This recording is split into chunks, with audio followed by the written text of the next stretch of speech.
Welcome to max TV. Max TV సమర్పిస్తున్న ఓ అమ్మ కథ కార్యక్రమానికి స్వాగతం. ఓ అమ్మ కథ కార్యక్రమంలో మనతో ఉన్నారు శ్రీమతి నాగచంద్రికాదేవి గారు. 2003వ సంవత్సరంలో కిన్నెరా వెల్ఫేర్ సొసైటీని స్థాపించి ఎంతోమంది అనాథలకు, అభాగ్యులకు, తల్లిదండ్రులు లేని వారికి, పిల్లలు వదిలేసిన తల్లిదండ్రులకు తనే అమ్మగా ఉండి ఎన్నో సేవా కార్యక్రమాలు నిర్వహిస్తున్నారు. అదేవిధంగా 600 మందికి పైగా మరణించిన వాళ్ళందరికీ కూడా తనే అమ్మాయి తలకొరివి కూడా నిర్వహించారు.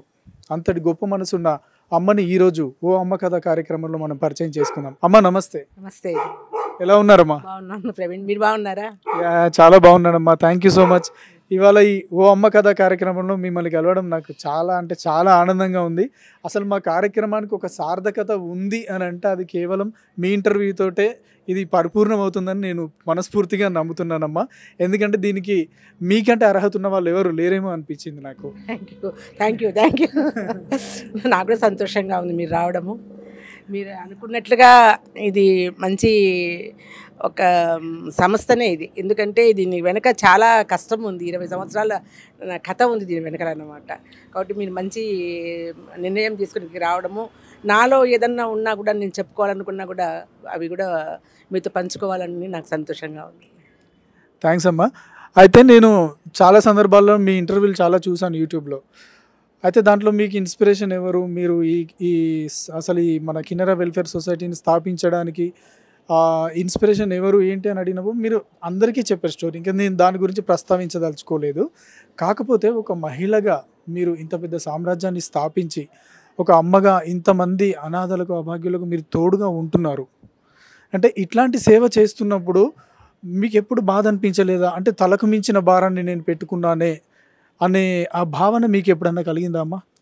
లేదు, ఎందుకంటే ఏ పనైనా మన ఇష్టంతో మొదలు పెట్టుకున్నప్పుడు అది ఎంత కష్టం వచ్చినా కూడా మన ఇష్టం కదా, అది ఇష్టంగానే ఉంటుంది, కష్టం అనిపించదు అనమాట. మీరు అన్నట్లు ఇది చాలా కష్టమే ఇది. ఎందుకంటే ఇది ఏదో మామూలుగా పెట్టుకున్న వృద్ధాశ్రమం కాదు ఇది. ఎవరైతే లాస్ట్ స్టేజ్కి వస్తారో అలాంటి వాళ్లకు కడదేరిపోయిన తర్వాత, కడతేరేంత వరకు కూడా చూసుకుంటూ, కడతేరిన తర్వాత వాళ్లకు అనాథలుగా వాళ్ళు చనిపోకుండా ఉండాలని ఒక ఆశయంతో పెట్టినటువంటి సంస్థ కిన్నెరా వెల్ఫేర్ సొసైటీ. ఆ విధంగానే ఇంతవరకు మా 20 సంవత్సరాలు దాటిపోయింది మా సంస్థ. 20 ఏళ్ళలో దాదాపు ఒక 1000 మంది పైన చనిపోయారు. అంతమంది అని అనుకుంటే ఏం లేదు, 4 రోజులకు చనిపోయిన వాళ్ళు, అంటే చనిపోయేదానికి దగ్గరికి వచ్చినప్పుడు అలాంటి వాళ్ళని ఎక్కువ చేశాం కాబట్టి అంత సంఖ్య మనకు కనిపిస్తుంది. అందులో కనీసం ఒక 600 మంది పైగా స్వయంగా నేను వెళ్ళి చేయాల్సి వచ్చిందనమాట. అందులో 1 ఇయర్ పిల్లల దగ్గర నుంచి 106 వరకు మనం చేసామన్నమాట. అందరూ ఆరోగ్యం బాగలేని వాళ్ళు, కడ వరకు వచ్చిన వాళ్ళే ఉండేవారు అనమాట. వాళ్ళ పిల్లలే ఇక్కడ వాళ్ళని తీసుకొచ్చి జాయిన్ చేస్తారా? లేదంటే వాళ్ళు ఎవరైనా రోడ్డు పైన సఫర్ అవుతున్న వాళ్ళు మీకు, అంటే మన సొసైటీకి ఇన్ఫర్మేషన్ వచ్చి వాళ్ళని మీరు వెళ్ళి తీసుకొచ్చి ఇక్కడ జాయిన్ చేసుకోవడం చేస్తారా? లేకుంటే వాళ్ళ పిల్లలు తీసుకొచ్చి వృద్ధులు అయిపోయారు, ఇంకా వీళ్ళు చనిపోవడానికి రెడీగా ఉన్నారు, వాళ్ళని మేము చూసుకోలేము అని తీసుకొచ్చి జాయిన్ చేసే వాళ్ళ సంఖ్య ఎక్కువగా ఉంటుందా మన దగ్గర? ఇది మొదట్లో మాత్రం మన రోడ్డు మీద పడిపోయిన వాళ్ళు ఎవరైనా ఇట్లా మీడియా వాళ్ళ ద్వారా కావచ్చు, పోలీసు వాళ్ళ ద్వారా కావచ్చు, గవర్నమెంట్ నుంచి కావచ్చు, హాస్పిటల్స్ నుంచి కావచ్చు, ఇంకా వాళ్ళకి ఎవరు లేనప్పుడు లాస్ట్ అయినప్పుడు హాస్పిటల్స్లో కూడా ఇప్పుడున్నంత అవేర్నెస్ లేదు అప్పుడు ఏదైనా కూడా చేయడానికి. కాబట్టి ఇట్లా సమస్యలు ఎక్కువ లేవు, చాలా తక్కువ ఉండేవన్నమాట. సో అక్కడి నుంచి మాకు ఫోన్లు వచ్చేవి, నేను వెళ్ళేదాన్ని. అప్పుడు పని చేయడానికి కూడా చాలామంది మా పని వాళ్ళు కూడా ముందుకు వచ్చేవాళ్ళు, ఎక్కువ రెమ్యునరేషన్ కూడా అడిగేటోళ్ళు కాదు. కాబట్టి వాళ్ళకి కావాల్సిన సదుపాయాలు ఇస్తే చాలు వచ్చి ఆనందంగా చేశారు. లేకపోతే 20 ఏళ్ళు నేను ఇంత కష్టమైన పని నేను ఒక్కదాన్ని అయితే నేను చేయలేను కదా. నా వెనకంబడి ఎంతోమంది ఉండబట్టి నేను చేయగలిగినా. నేను చాలా కష్టమైన పని మీరు అన్నట్లు, కాకపోతే నేను చాలా ఇష్టంగా చేశాను. ఇప్పటి వరకు కూడా ఇష్టంగానే చేస్తున్నాను, ఇప్పుడు కష్టం అనిపించలేదు. అయితే అమ్మ, ఎవరైనా ఇట్లా చనిపోయినప్పుడు మీరు వాళ్ళ కుటుంబ సభ్యులకు మీరు ఇన్ఫర్మేషన్ ఇస్తారు. ఇన్ఫర్మేషన్ ఇచ్చినప్పుడు వాళ్ళ స్పందన ఎలా ఉంటుంది? అంటే చనిపోయారంటే మీరే దహన సంస్కారం నిర్వహించాలని, వాళ్ళందరూ అనాథలేనా లేకుంటే ఆల్రెడీ వాళ్ళకు కుటుంబం ఉన్న వాళ్ళు అయితే వాళ్ళు ఎందుకు రాలేదు మరి వాళ్ళ కుటుంబ సభ్యులు? కొంతమంది ఇప్పుడు మీకు తెలుసు, కుటుంబం అనేటప్పటికి ఇప్పుడు కుటుంబాలు ఎక్కడ ఉన్నాయంటారా? కుటుంబాలు సరిగ్గా చెప్పండి. కుటుంబం అంటే వాళ్ళ భార్య, భర్త, పిల్లలు కూడా లేకపోతే భార్య, భర్త, అది లేకపోతే నేను ఒక్కదాన్ని అనే కిందికి వచ్చినప్పుడు కుటుంబం అనేది కనుమరుగైపోతుంది మనకి. సో అట్లాంటప్పుడు ఇంకా పెద్దల్ని ఇంట్లో ఉన్నప్పుడు చూసేవాళ్ళు ఎంతమంది ఉంటారు. వాళ్ళని తీసుకొచ్చి జాయిన్ చేసి తర్వాత రాని వాళ్ళు ఉన్నారు, రారు వాళ్ళు ఇంకా చనిపోయినారు అని చెప్తే ఇక వచ్చి చేసేదేముంది అన్నవాళ్ళు ఉన్నారు. అలాంటప్పుడు తర్వాత సెల్ ఫోన్లు కూడా ఆఫ్ చేసేసుకుంటారు. ఇలా చాలా రకాలుగా ప్రవర్తించే వాళ్ళు ఉంటారు. ఇంకా ఎవ్వరూ లేని వాళ్ళు కొంతమంది. సో మనకు పోలీస్ ద్వారా గవర్నమెంట్ ద్వారా అట్లా రోడ్డు మీద పడిపోయిన తీసుకొచ్చే వాళ్ళం కాబట్టి అప్పుడు అలాంటి వాళ్ళకి మనం చేయక తప్పదు. ఇంకా ఇట్లా వీళ్ళు కూడా రారు, వచ్చినా పెద్దగా పట్టించుకోరు. ఇంకా కావాల్సిన తతంగం మనం చేయడము, అది వాళ్ళని వెళ్ళి ఇప్పుడు బతికున్నప్పుడు చూడనప్పుడు వాళ్ళు పోయిన తర్వాత ఆ శవానికి తలకొరువు పెడుతున్నామా లేకుంటే బూడి చేస్తున్నామా ఆ కట్టెకి తెలియదు కదా, నా వాళ్ళు ఉన్నారా లేదా అనేది ఉండదు. కాకపోతే చనిపోయేటప్పుడు మాత్రం తన సొంత వాళ్ళు, తన కడుపున పుట్టిన వాళ్ళు కావచ్చు, బ్లడ్ రిలేషన్ ఎవరూ లేకుండా మేము ఎంత బాగా చూసుకున్నా కూడా మా చేతుల్లో ప్రాణం పోతున్నప్పుడు ఆ బాధ కళ్ళల్లో నాకు కనిపిస్తూ ఉంటుంది. ఎవరు లేరు, వీళ్ళ చేతుల్లోనే పోతున్నా నేను, నా పిల్లలు రాలేదు అనే ఒక ఆక్రోశము, ఆ బాధ, అది ఆ దుఃఖము నాకు, అది మాత్రం నాకు చేసేదానికి ఎప్పుడు కష్టపడలేదు. కానీ అది అది చూడడానికి నాకు చాలా కష్టం అనిపించి మానసికంగా కూడా నేను చాలా ఇబ్బంది పడిన రోజులు ఉన్నాయి అన్నమాట. అది ఆ కుటుంబాలు పోవడం వల్లనే ఇవన్నీ జరుగుతున్నాయి. ఎవరికి బాధ్యత లేదు, మానవత్వం లేదు, తల్లిదండ్రులనే లేదు, కడుపున పుట్టిన పిల్లల్ని కూడా రోడ్డు మీద పడేసిన రోజులు ఉన్నాయి. ఇప్పుడు తల్లిదండ్రులను దొబ్బేస్తున్నారని ఏం కాదు కదా, పిల్లల్ని కూడా వదిలేస్తున్నారు అంటే అదే మనం అనుకోవడం అంటే మానవత్వాలు నశించిపోతున్నాయి. మనము మునుపటి రోజులు లేవు, ఇప్పుడు కుటుంబాలు లేవు. మనం తెచ్చుకోవాలన్నా కూడా ఇప్పుడుండే పరిస్థితులకు, ఇటువంటి పరిస్థితుల్లో అవి మళ్ళీ తిరిగి వస్తాయి అని అనుకోవడం కూడా ఒక భ్రమేమో అనిపిస్తుంది నాకు. అయితే అమ్మ, మీకు ఆర్థికంగా సహాయం ఎక్కడి నుంచి అందుతుంది? ఇప్పుడు మనం రన్ చేస్తున్న ఇది మీరు రెంటెడ్ హౌసే అని అంటున్నారు. ఇంతకుముందు కూడా మీరు రెంటెడ్ హౌస్లోనే రన్ చేసి వచ్చారు. అయితే ఆర్థికంగా సహాయం కోసం అంటే ఎన్జిఓ కాబట్టి మనకు స్పందించే వాళ్ళు ఎవరైనా ఉంటుంటారా? మరి వీళ్ళందరికీ వృద్ధాశ్రమం అంటే ఆరోగ్యం బాగాలేని వాళ్ళు ఎక్కువ నేను చూసాను. ఇప్పుడు రకరకాల ఆరోగ్య సమస్యలతో ఉన్నవాళ్ళు, పెద్ద మనుషులే అందరూ ఉన్నారు. ఒక అతను అయితే బెడ్ రిడన్ ఉన్నాడు, ఆల్రెడీ తను యూరిన్ కూడా పైప్ వేసుకునే ఉన్నారు. సో అవన్నీ మెయింటైన్ చేయడం అంటే సేవ చేయడం అనేది ఒక ఎత్తమ్మ, కానీ అనారోగ్యంతో ఉన్న వాళ్ళని చూడడం అనేది ఇంకా అది అతిపెద్ద సవాల్ లాంటిది కదా. అలాంటి దాన్ని మీరు ఎలా అధిగమిస్తుంటారు? అంటే మీకు ఫండింగ్ అదంతా కూడా ఎట్లా అమ్మా? ఫండింగ్ అనేది నేను మొదట్లో మాత్రం కొంచెం నా ప్రాపర్టీస్, నేను జాబ్ చేసేదాన్ని విద్యుత్ సౌదలో, శాలరీ వచ్చేది. నా ప్రాపర్టీస్ నేను ఒక్కదాన్నే కూతుర్ని కాబట్టి నాకు పేరెంట్స్ దగ్గర నుంచి, మా అత్తగారు వాళ్ళ దగ్గర నుంచి కూడా నాకు కొంచెం ఆస్తి అది వచ్చింది. నేను ఎప్పుడు డబ్బు కోసం చూడలేదు, ఎవరి దగ్గర చేయి దాచలేదు నేను. ఎందుకంటే ఆ టైం కూడా నాకు జాబ్ చేసుకోవాలి, పిల్లల్ని చూసుకోవాలి. మా పేరెంట్స్ నా దగ్గర ఉండేవాళ్ళు, బెడ్ రిడన్స్ వాళ్ళు కూడా, వాళ్ళని చూసుకోవాల్సి వచ్చేది. 40 మంది పేషెంట్లను నాకు మళ్ళీ వెళ్ళి అడగాలని. కానీ ఇప్పుడు మీడియా ద్వారా కావచ్చు, తర్వాత సోషల్ మీడియా ద్వారా చాలా ఫేస్బుక్లని ఇవన్నీ చాలా వచ్చాయి. అప్పుడు ఏమీ లేవు, ఇవన్నీ కూడా అసలు ఏమీ లేవు. అసలు అది ఎవరికి తెలిసేది కూడా కాదనమాట. మనం వెళ్ళిపోయి అడిగితే తప్ప వచ్చేది కాదు. కాకపోతే నేను ఎప్పుడు ఎవరిని ఏం అడగలేదు. ఏదన్నా పేపర్లలో రావటము, టీవీలలో రావటము అది చూసి ఎవరన్నా వచ్చేవాళ్ళు. తర్వాత ఏమైందంటే చాలామంది సలహా, మీరు అంతా ఇట్లా ఉండేదంతా పెట్టి మీరు చేస్తూ పోతే ఇంత మంచి ఆశయాలతో ఉన్నారు మీరు, ఇది ఆగిపోతుంది. ఇది ఎందుకు అందరికీ ఫ్రీగా చేస్తారు మీరు? వాళ్ళ పిల్లలు ఉన్నారు, వాళ్ళు జాబ్ చేస్తున్నారు, వాళ్ళకి మీరు ఎందుకు ఫ్రీగా చేయాలి? అలాంటప్పుడు వాళ్ళ దగ్గర మీరు కావాల్సిన, వాళ్ళకి ఎంత అవుతుందంత మీరు తీసుకోండి, లేని వాళ్ళకి మీరు ఫ్రీగా చేస్తే కనీసం అలా నడుస్తుంది కదా అని చెప్పి కొంతమంది సలహా ఇవ్వడం వల్ల అప్పుడు మొదలుపెట్టాం. కానీ మినిమం ఎంత అవుతుందో అది వాళ్ళని కట్టుకోమని చెప్పేవాళ్ళము. తర్వాత మిగిలిన వాళ్ళకి, ఎవరు లేని వాళ్ళకి ఫ్రీగా చేసినప్పుడు కొంచెం కష్టం తగ్గిందనమాట. ఎందుకంటే అటు చేదోడుగా అయింది. ఎందుకంటే ఎక్కడ చూసినా రెంటెడ్ హౌసెస్, మాకు రెంటు కట్టుకోవాలి. తర్వాత కరెంటు బిల్లులు, వాటర్ బిల్లులు, పాలు, ప్రతిదీ డబ్బుతోనే, కూరగాయలు ఏది ఊరికి వస్తుంది ప్రతిదీ డబ్బు పెట్టి కొనాల్సి వచ్చేదన్నమాట. అసలు చాలా అంటే చాలా ఇబ్బంది పడేదాన్ని. అంటే ఒక కత్తి మీద నడిచినట్టు జాబ్కి వెళ్ళాలి. ఓ పక్క మార్నింగ్ 10:30కి వెళ్తే మళ్ళీ 5-6, ఈ లోపల ఇక్కడ అంతా వర్కర్స్ని పెట్టుకోవాలి, వాళ్ళకి జీతాలు ఇవ్వాలి. అది వాళ్ళ వర్కర్స్ లేకపోతే నేను ఒక్కదాన్ని చేసుకోలేను. ఇలా చాలా ఇబ్బందులు బట్టి దాన్ని మెల్లమెల్లగానే ఇలాంటిది కూడా మేము స్టార్ట్ చేసాము. కంప్లీట్గా పూర్తిగా ఫ్రీ అనేది ఇప్పుడు లేదన్నమాట. లేదు అవసరం వాళ్ళకి నిజంగానే వాళ్ళకి ఎవరు లేరు, చూడడానికి కూడా రారు, వాళ్ళు చనిపోతే మేమే చేయాలి అనే దశలో ఉన్న వాళ్ళకి మాత్రం కంప్లీట్గా ఫ్రీగా చేస్తున్నాం. వాళ్ళకి మేము వాళ్ళు చాలా మందులు కావచ్చు, వాళ్ళకి తర్వాత ఫుడ్డు, బట్టలు, ఏదైనా కూడా ప్రతిదీ మేమే చూస్తున్నాము. కానీ చాలామంది ఏం చేస్తున్నారంటే ఈ వీడియోస్ చూస్తున్నారు అంటే మేము మొదట్లో చేసామని చెప్పాల్సి వస్తుంది, చెప్తున్నాం. కానీ ఇది చూసిన తర్వాత డబ్బు ఉండేవాళ్ళు, పిల్లలు ఉండేవాళ్ళు కూడా మేము మా వాళ్ళని తీసుకొచ్చి మీ దగ్గర పెడతాం, మీ వీడియో చూసాము, ఇదే తప్ప వీడియో కాన్సెప్ట్ ఏంటి, వాళ్ళు ఆమె ఏం చేస్తుంది, ఎట్లా చేస్తుంది అనేది ఎవ్వరికి లేదు, ఆలోచన లేదు. ప్రతి ఒక్కరూ ఇదే మాట. నేను మొన్న భార్య 20 సంవత్సరాల నుంచి బెడ్లో ఉంది నా భార్య, నేను చేయలేకపోతున్నాను, ఫైనాన్షియల్గా కూడా నాకు ఇబ్బంది, మీరు చూస్తారా అని చెప్పి ఫోన్ చేశారు.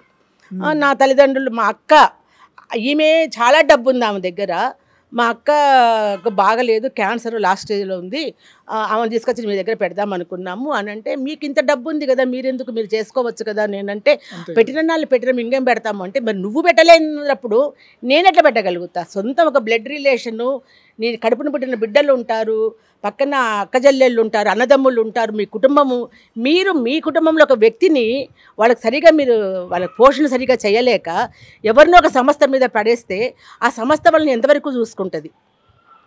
మీరు తీసి వదిలేసి వెళ్ళిపోతారు. అందరూ కూడా మానసిక దానికి రెడీ అయిపోయి చూసేవాళ్ళు ఉండరు. వీళ్ళని చూపించుకొని డబ్బులు తీసుకుందాం అనుకున్న వాళ్ళు కూడా ఉంటారు. అలాంటప్పుడు వీళ్ళకి ఎక్కడ న్యాయం జరుగుతుంది అక్కడ ఎందుకు మీరు ఆలోచించరు? మీ భారం తగ్గించి అక్కడ పెట్టేద్దాం, తర్వాత ఎట్లన్నా అవుతుంది అనుకుంటున్నారు తప్ప, మీతో పుట్టి పెరిగి మీకు పుట్టి పెరిగి ఇంత ఉండే వాళ్ళకు మీరు వాళ్ళ అనాథల్లాగా మీరందరూ హ్యాపీగా ఇంట్లో కూర్చొని వాళ్ళని తీసుకుపోయి ఒక సమస్యలో పడేద్దాం అక్కడ అని ఆలోచించడం అనేది ఎంత దారుణం అనిపిస్తుంది నాకైతే. నిజమే, అంటే డబ్బులు అందరి దగ్గర ఉంటాయి, కానీ ఆ సేవ చేసే గుణం ఉండడం అనేది కేవలం మీలాంటి వాళ్ళకే సాధ్యమవుతుందమ్మా. అయితే డబ్బు పక్కన పెడితే సేవా గుణం అనేది మీకు ఎప్పటి నుంచి అలవరింది అనేది ఒకటి. అంటే మీ వ్యక్తిగత జీవితంలో నేను గూగుల్ చేస్తున్నప్పుడు, మీ ఇంటర్వ్యూలలో నేను చూసినప్పుడు తెలిసింది ఏంటంటే, ఒక అమ్మగా మీరు ఇప్పుడు ఇంతమందిని ఆదరిస్తున్నారు, ఇంతమందికి మీరు ప్రేమను పంచుతున్నారు. అయితే మీ జీవితంలో కూడా మీరు మీ సొంత కూతుర్ని అనేక రకాల కారణాల వల్ల మీ సొంత కూతుర్ని కూడా మీరు కోల్పోయారు. కోల్పోయిన తర్వాత మీకు ఎప్పుడన్నా అదేంటి నేను ఇంత సేవ చేస్తున్నా, దేవుడు ఎందుకు నాకు ఇలా చేశాడు, నేను ఇంకెందుకు ఈ సేవ చేయాలి, ఎవరి కోసం చేయాలి, నాకు ఆ దేవుడిచ్చే బ్లెస్సింగ్స్ ఏంటి అసలు అనే ఆ ప్రశ్న మీలో ఎప్పుడైనా ఉత్పన్నమైందమ్మా? నా కుటుంబంలో నేను దాదాపు 7 మందిని కోల్పోయాను. నా కూతురుని ఒక్కదాన్నే కాదు. తర్వాత నా కుటుంబంలో 1000 మందిని కోల్పోయా. నా కుటుంబం అంటే ఈ కుటుంబంలో ఇవి అలవాటు అయిపోయింది నాకు అసలు, ఈ చావులు చూసి చూసి. కాకపోతే ఎంతమంది పోయినా తల్లిదండ్రులు, కడుపున పుట్టిన వాళ్ళు, అన్నదమ్ములు అందరినీ కోల్పోయినా నేను. అయినా నాకు ఎందుకో నా కూతురు చనిపోయినప్పుడు కలిగిన బాధ, కలుగుతున్న బాధ అది చెప్పలేను నేను అసలు. చాలా ఇదిగా ఉంది. కాకపోతే ఎవరి రాత వాళ్ళది, ఎవరి ఆయుష్ వాళ్ళది. ఆ పాప నాకు బాకీ ఉన్న నేను నా కడుపున పుట్టింది, తీర్చుకున్నాను అనుకుంటాను నేను. కాకపోతే ఆ అమ్మాయిని లాస్ట్ వరకు నేను చూసుకోలేకపోయినా. ఆడపిల్ల చాలా అంటే నా రిక్వెస్ట్ ఏంటంటే, నా లైఫ్లో కూడా, నా నిజ జీవితంలో కూడా నాకు చాలా చిన్నప్పుడు పెళ్లి చేశారు, 15 సంవత్సరాలప్పుడు. చేసినప్పుడు మా అత్తగారింటికి వెళ్ళినప్పుడు నేను మా అత్తగారింట్లో ప్రాపర్టీస్ గురించి చాలా గొడవలు జరిగేవి అనమాట. చాలా ఆస్తి, కోట్లతో ఆస్తి ఉండేది. ఎప్పుడు గొడవలే, కొట్లాటలే, ఎప్పుడు కొట్టుకోవడాలే వాళ్ళ అన్నదమ్ములంతా. నాకు ఇట్లాంటి వాతావరణం మాకు తెలియదు. మా ఇంట్లో మేము చాలా ప్రశాంతంగా బతికిన వాళ్ళము. ఒక్కసారి అలా గందరగోళంలో పడిపోయేటప్పటికి నాకు ఏం దిక్కు దోచేది కాదనమాట. కానీ మా నాన్న ఏం చేసినారంటే, నాకు పెళ్ళి అత్తగారింటికి పంపేటప్పుడు జనరల్గా ఆడపిల్లకి తల్లిదండ్రులు కొన్ని చెప్పి అత్తగారింటికి పంపిస్తారు. ఆ విధంగా పంపించినప్పుడు నాన్న ఏం చెప్పినారంటే, నువ్వు నీ అత్తగారింటికి పోయిన తర్వాత అత్తగారింట్లో అమ్మగారి యొక్క గొప్పతనాన్ని పొగడద్దు, అత్తగారింట్లో జరిగే ఏ కష్టమైనా కూడా అమ్మగారింటికి చెప్పొద్దు, అన్నిటికీ నువ్వు ఓర్చుకోవాలమ్మా, అదే లైఫ్ అంటే, నువ్వు అత్తగారిని గురించి ఎప్పుడు ఇక్కడ చెప్పొద్దు అని చెప్పినారు. నేను కొత్తగా 15 సంవత్సరాల అమ్మాయికి తండ్రి తల్లిదండ్రులు అలా చెప్పి పంపినప్పుడు నాకు అందులో మేము పల్లెటూరు వాళ్ళము, 10వ తరగతి వరకే చదివాను, ఏం తెలియదు, ఇంట్లో వాళ్ళు ఏం చెప్తే అదే అనమాట. సో వెళ్ళినప్పుడు అక్కడ ఆ గొడవలకి దానికి తట్టుకోలేకపోయినాను అనమాట. ఏం చేయాలో అర్థం కాక ఆ బాటిల్ నిండా టాబ్లెట్స్ ఏవో ఉంటాయి మింగేశాను. మింగేశాను. ఇంకా చచ్చిపోలేదు నేను అని చెప్పేసి ఇంకా మింగాను. ఆ తర్వాత ఈవినింగ్ అయిపోయేటప్పటికి స్పృహ తప్పి పడిపోయాను అనమాట. పడిపోతే తీసుకెళ్ళి హాస్పిటల్లో జాయిన్ చేశారు. చేసిన తర్వాత ఇంకా అదే డాక్టర్స్ వాళ్ళు వీళ్ళు అంతా కలిపి అంతా చేసి ఇది మొత్తాన్ని మళ్ళీ ఇదంతా చేయాలని ఉంది కదా, బతికాను నేను. బతికిన తర్వాత నన్ను పెంచిన మా మామ నన్ను అప్పుడు ఆయన బాంబేలో బిజినెస్ చేసేవాళ్ళు అనమాట. ఆయన నాకు ఎందుకో పాపను చూడాలని ఉందని ఆయన డైరెక్ట్గా వచ్చేసారు మా ఊరికి. వచ్చి అత్తగారింటికి వచ్చేటప్పటికి నేను మంచంలో ఉన్నాను అనమాట. అప్పటికే 2 రోజులు డిశ్చార్జ్ తీసుకొచ్చి ఎక్కడో మంచంలో ఉన్నాను. ఆయన చూసి చాలా ఇదైతే ఇట్లా వాళ్ళు అంతా ఉల్టా చెప్పారనమాట నా మీద. ఇట్లా చేసేసింది చూడండి, పరువు తీసేసింది, వాళ్ళ తండ్రి మీద చెప్పింది, పోలీసు వాళ్ళు కూడా వస్తే కూడా వాళ్ళు అని ఇట్లా ఏమేమో చెప్పినారనమాట. ఏం మాట్లాడో తీసుకెళ్ళిపోయారు. నేను ఇంటికి తీసుకెళ్ళిపోయి ఇంకా అక్కడ అంత ట్రీట్మెంట్లు చేయించి అంతా చేసి మొత్తానికి మళ్ళీ మామూలుగా బతికినాను. కానీ ఇది ఎంతవరకు అంటే నేను ఇంత ఎందుకు చెప్తున్నానంటే, బిడ్డల్ని అత్తగారింటికి పంపించేటప్పుడు కావచ్చు, ఇంకా ఏదైనా కానీ తల్లిదండ్రులు ఆడపిల్లకు ఎట్లాంటి మాటలు చెప్పాలి, ఏ ధైర్యం ఇవ్వాలి, నువ్వు ఆ ఇంట్లో పుట్టి పెరిగినప్పుడు ఆ అమ్మాయి యొక్క తత్వము అవి అన్నీ మీకు తెలిసినప్పుడు మీరు ఇట్లాంటి భయంకరంగా అట్లాంటి మాటలు చెప్పొద్దు అంటే ఇక్కడ నాలాంటి వాళ్ళు ఏమవుతారు? ఇంకా అక్కడ ఇలాగే చాలామంది మనసులో బాధ చెప్పుకోలేక తల్లిదండ్రులకి ఏదో బాధని అనుకొని ఆత్మహత్యలు చేసుకుని చచ్చిపోతున్నారు ఎన్ని అని అంటే ఇవే నా అనుభవమే చాలు ఇప్పుడు ఇది జరిగింది. అట్లాగనే ఇప్పుడు నా కూతురికి నేను చెప్పలే నేను అట్లా చెప్పొద్దు అని. కానీ ఏమైందంటే అక్కడ మాటలు చెప్పినా కూడా నేను ఏమీ చేయలేని పరిస్థితి సృష్టించినారు అక్కడ వాళ్ళు అమ్మాయిని నేను తెచ్చుకునేదానికి ఇక్కడికి నేను చెప్పా, రామ్మా ఇంటికి రా వచ్చేసేయి అంటే కూడా అమ్మాయి లేదు, నాకు ఆడపిల్లలు ఉన్నారు, నేను పెళ్లి జరగదు పిల్లలకి అదగా మాట్లాడేదన్నమాట. కానీ అట్లా అనింది కానీ ఇట్లా పోతుందని నేను కల్లో కూడా అనుకోలేదు. ఎందుకంటే ఎంతోమంది ఇట్లా హెరాస్మెంట్లకు గురైన వాళ్ళు వస్తే చనిపోయే స్థితికి వచ్చినప్పుడు కూడా వాళ్ళ తల్లిదండ్రులు నా దగ్గరికి తీసుకొని వస్తే వాళ్ళకి ధైర్యం చెప్పడమే కాకుండా నా దగ్గర పెట్టుకొని వాళ్ళని మళ్ళీ ఒక మనిషిగా వాళ్ళు చేసి వాళ్ళకు జాబులు ఇప్పించి చేసి స్థిరంగా చేసిన మనిషిని నేను ఈరోజు నా బిడ్డకు చేయలేకపోయినానే అని ఒక బాధ నన్ను ఇప్పటి వరకు తినేస్తుంది. అది అట్లీస్ట్ అంటే తను మిమ్మల్ని ఇన్స్పిరేషన్గా తీసుకున్నా సరే ఇంత జరిగేది కాదేమో అమ్మా. ఎందుకంటే 2003 ఇది ఎప్పుడు జరిగిందమ్మా? జరిగి ఎన్ని సంవత్సరాలు అవుతుంది? పాప చనిపోయి అంత 1 ఇయర్ కంప్లీట్ అయిపోయింది అంతే 1 ఇయరే అంటే 2003 నుంచి మన సంస్థ ఉంది. అంటే మిమ్మల్ని ఇన్స్పిరేషన్గా తీసుకొని ఉన్నా తను ఇలాంటి అఘాయిత్యానికి పాల్పడకపోయి ఉండేది అనిపిస్తుంది. అంటే ఏదో లవ్ అఫేర్ అయ్యో లేకుంటే ఇంకోటి అయ్యో లేదో అయితే అత్తగారింట్లో వాళ్ళెవరో చంపితేనే చచ్చిపోతున్నారు తప్ప అంతగా వాళ్ళ వరకు వచ్చినప్పుడు బయటకు వచ్చేస్తున్నారు, జాబ్ చేస్తున్నారు వాళ్ళ. కానీ ఈ అమ్మాయి అసలు అంటే మేము అలా పెంచలేదేమో అనిపించింది నాకు. సరే అన్నమాట. 2003 నుంచి ఇవాళ 2024లో ఉన్నాం మనము. ఇన్ని సంవత్సరాల సేవ ఈ జర్నీలో మీకు ఎలా అనిపిస్తుంది? అంటే మీకు సాటిస్ఫాక్షన్గా ఉంది? ఇంకా అసలు ఏం చేయాలనిపిస్తుందమ్మా? ఇప్పటికే చాలా చేశారు, ఎన్నో సాధించారు, మీరు ఎంతోమందికి బాసటగా ఉన్నారు, ఇంకా కూడా హోమ్ని ఇంత సక్సెస్ఫుల్గా రన్ చేస్తున్నారు. అతి త్వరలో సొంత బిల్డింగ్లో కూడా మీరు దీన్ని మూవ్ చేయబోతున్నారు. సో ఇంకా మీ భవిష్యత్ ప్రణాళికలు ఎలా ఉండబోతున్నాయమ్మా? ప్రణాళికలు అనేది ఏమీ లేదు. ఇప్పుడు ఇంతవరకు రెంట్ హౌసెస్లో ఉండి అన్ని రకాల ఇబ్బందులు కూడా ఎదుర్కొన్నాం. ఎందుకంటే మనము కట్టుకున్నప్పుడు వాళ్ళకి తగినట్లు ఉంటాయి, అది ఏదైనా వాళ్ళకి కావాల్సిన అన్ని రకాల మనం ఇవ్వగలుగుతాము. కానీ రెంటెడ్ ఇంట్లో ఉన్నప్పుడు మనము ఆ ఇంట్లో ఇది ఎట్లా ఉంటుందో అట్లా ఇవ్వగలుగుతాం తప్ప కావాల్సిన ఫెసిలిటీస్ మనం ఇవ్వలేము. అది బాధపడేదాన్ని నేను బాగా. ఎందుకంటే పక్క మంచంలో వాళ్ళు చనిపోతుంటే ఈ పక్క ఉండే వాళ్ళు చూసి తల్లడిల్లిపోయేవాళ్ళు, అది చూసి నేను తల్లడిల్లిపోయేదాన్ని. అట్లా బాధపడుతూ ఉన్న తరుణంలో ఒక చిన్న ఈవెంట్లో చిన్నజీర స్వామివారు కలవడము, మనం చేసిన సేవలన్నీ ఆయనకు వీడియో ద్వారా చూశారనమాట. చూసినప్పుడు ఆయన కొంచెం స్పందించి నేను ఇదే చెప్పాను, ఇలాంటి పరిస్థితి ఏర్పడుతుంది నాకు అంటే స్థలం ఇప్పిస్తాము, మనకు దానికి కావాల్సిన ఏర్పాట్లను చేద్దామని అన్నారు. తర్వాత 2013లో ఆయన మాట ఇచ్చారు. 2017కు అది కరెక్ట్ అయింది, రిజిస్ట్రేషన్ చేయించారు, మై హోమ్స్ వాళ్ళ ద్వారా రిజిస్టర్ చేయించారు. అది ఒక 5 years వరకు అంటే నేను చెప్పాను వారికి, నా చేతిలో ఏమి లేదు, నేను కట్టలేను. ఎందుకంటే నా ఉండే ఒక ఆస్తులు కావచ్చు, డబ్బు కావచ్చు, ఈ 20 సంవత్సరాలు నేను దాన్ని నడపడానికే సరిపోయింది తప్ప దాన్ని కూడబెట్టి చేసేదానికి లేదు. ఇంకా ఒకటి బైవరికేషన్ అప్పుడు నన్ను విజయవాడకి వేసేసారు, గుణదలకి వేసినప్పుడు నన్ను ఎలా వెళ్ళాలా వద్దా అనేసి తర్జమాలో ఉండిపోయాను అనమాట. ఇక్కడ చూస్తే 40 మంది పేషెంట్లు, పని వాళ్ళ మీద వదిలేసి నేను వెళ్ళిపోయి వారానికి ఒకసారి వస్తే ఉండే పరిస్థితి కాదు ఇది.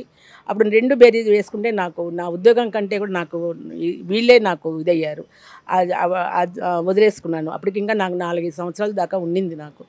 అంటే ఆంధ్రాలో ఇంకా పెంచారనమాట. 60 ఏళ్ళు వాలంటరీ రిటైర్మెంట్ తీసేసుకున్నారు. వీఆర్ఎస్ తీసేసుకొని ఇంకా నేను ఆ వచ్చిన డబ్బులు తీసేసుకొని నేను బయటకు వచ్చేసాను అన్నమాట. ఇలా వచ్చిన తర్వాత ఇప్పుడు ఆ డబ్బులే కొద్దిగా ఉన్నాయి, అది పెట్టి ఇప్పుడు నేను దాన్ని మొదలు పెట్టుకున్నాను. ఎందుకంటే మొదలు పెట్టకపోతే మనం 5 years దాటితే ఆ స్థలం తిరిగి మళ్ళీ వాళ్ళకే పోతుందని దాంట్లో ఉండింది.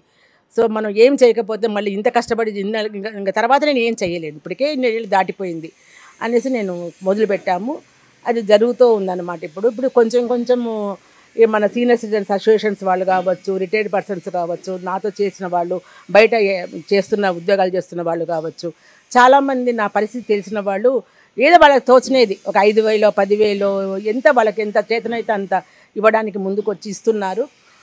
దానివల్ల కూడా మేము దీన్ని ముందుకు తీసుకెళ్తున్నాను. నా డబ్బులు మొత్తం పెట్టేశాను. నేను బంగారు కూడా అమ్మి పెట్టాను. తర్వాత నాకు రిటైర్మెంట్ డబ్బులు ఉంటే అది కూడా పెట్టేశాను. ఇక ఇప్పుడు అంటే మాకు సొంతం ఇల్లు కూడా లేదు. నేను కూడా వీళ్ళతోనే కలిసి ఉంటున్నాను తప్ప నాకు పక్కన వేరే ఇంట్లో కూడా నేను లేనన్నమాట.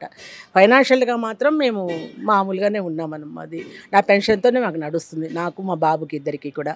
మిగతా డబ్బులతోటి ఇదంతా నడుపుకుంటూ వస్తున్నామను. ఇప్పుడు ఈ పరిస్థితిలో మాకు చాలా అది పూర్తి కావాలంటే మాత్రం ఆర్థికంగా చాలా డబ్బు అవసరం అవుతుంది. ఎందుకంటే చేసేది ఏదో బాగా చేయాలని మా ఆలోచన. బాబుకు కూడా అదే ఉంది. అన్ని ఫెసిలిటీస్తో ఇప్పటి వరకు మేము 20 ఏళ్ళు ఈ ఇరుకు దానిలలో ఎట్లుంటే అట్లా వేసుకుంటూ చాలా మటుకు ముస్లిమ్స్ హౌసెస్లోనే మేము పెట్టుకుంటా వచ్చాము. కానీ ఆ ముస్లిమ్స్ హౌసే మాకు కలిసి వచ్చినాయి అనుకుంటా నేను. చక్కగా ఏమంటే మన హిందువులకి ఎంతో వాస్తు అనుకుంటాము, ఇంకా మేము ఆ వాస్తు అది ఇది ఏమి అనుకోలేదు. ఇంకా ఉండే ఇచ్చినది, ఎందుకంటే ఇట్లాంటి హోమ్స్కి ఇల్లు ఇవ్వడానికి మన హిందువులు చాలామంది ముందుకు రారు. అవును, అంటే ఉద్దేశం మంచిదైనప్పుడు వాస్తు చూడాల్సిన అవసరం లేదు కదా. లేదు, వాళ్ళు ఏదో బాగా వచ్చి వాళ్ళు మరీ మా ఇంటికి వచ్చి మరీ అడిగారు, మేము ఇస్తాం తీసుకోండి అమ్మా ఇల్లు అని చెప్పి. అది అదృష్టం మనకి. సో అట్లా మాకు నిజం కాకపోతే మనకు అనుకున్న పని లేదు. ఇప్పుడు మేము అనుకునేది ఏంటంటే చక్కగా కట్టాలి, వాళ్ళు ప్రశాంతంగా ఉండాలి, హ్యాపీగా ఉండాలి.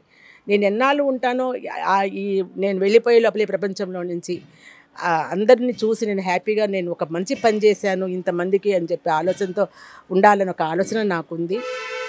ఇప్పుడైతే కొద్దిగా మొదలుపెట్టాము, ఇంకా భగవంతుడే దాన్ని ముందుకు నడిపించాలని అనుకుంటున్నాను. తప్పకుండా మంచి జరుగుతుందమ్మా. అయితే NGO స్థాపించి అనేక మంది సేవలు చేయడానికి ముందుకు వస్తుంటారమ్మా. అయితే మీలాగా నిస్వార్థంగా సేవ చేసే వాళ్ళ సంఖ్య ఎంత ఉందనేది పక్కన పెట్టేస్తే, ఇప్పుడు మీలాంటి వాళ్ళని కూడా కొన్నిసార్లు విమర్శించే వాళ్ళు ఉంటారు. అంటే NGO పెడితే వాళ్ళకి ఫండ్ ఎక్కువ వస్తుంది, దాంతో వాళ్ళు ఆస్తులు కూడా కట్టుకుంటున్నారనో, వీళ్ళని సరిగా చూడట్లేరు ఇక్కడ హోమ్లో ఉన్న వాళ్ళనో, అలాంటి వాళ్ళకి మీరేం సమాధానం చెప్తారమ్మా? మీరు చెప్పింది కరెక్టే.